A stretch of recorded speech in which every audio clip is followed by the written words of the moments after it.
Viewers, এখনই আপনারা জানবেন যে অনেক ভার্বের সাথে আইএনজি যোগ থাকলে আপনারা হয়তো মনে করবেন যে এটা হয়তো প্রেজেন্ট পার্টিসিপল, অথবা আর যদি V3 থাকে তাহলে মনে করবেন এত পাস্ট পার্টিসিপল কাজ করতেছে।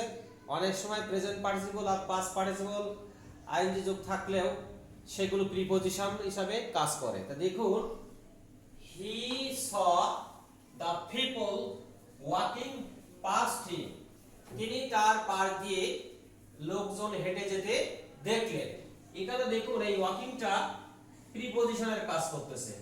কিসের কাজ করতেছে? প্রিপজিশনের কাজ করতেছে। কারণ আপনি কিভাবে চিনবেন? দেখুন কি বলেছে, he saw the people walking past him. তাহলে দেখুন এখানে কিন্তু কি হলো, এটা কিন্তু আপনার প্রিপজিশনের কাজ করতেছে, এটা প্রেজেন্ট পার্টিসিপল নয়।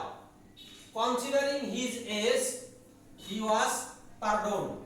কনসিডারিং হিজ এজ, বয়স বিবেচনা করে তাকে ক্ষমা করা হইল। পার্ডন মানে ক্ষমা করা।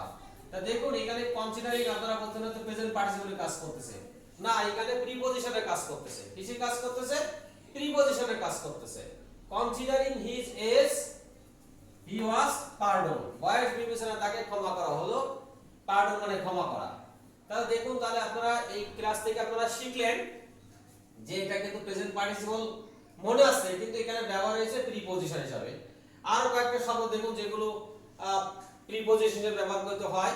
অ্যাসুমিং, assuming, regarding, considering, according, concerning, speaking, ETC. আবার শুনুন, assuming, regarding, concerning, considering, according, concerning, speaking. Assuming, regarding, considering, according, concerning, speaking. তাহলে ভিউয়ার্স, এখানে আপনারা জানলেন যে এই শব্দগুলো প্রিপজিশন হিসেবে ব্যবহৃত হয়। Thank you everyone.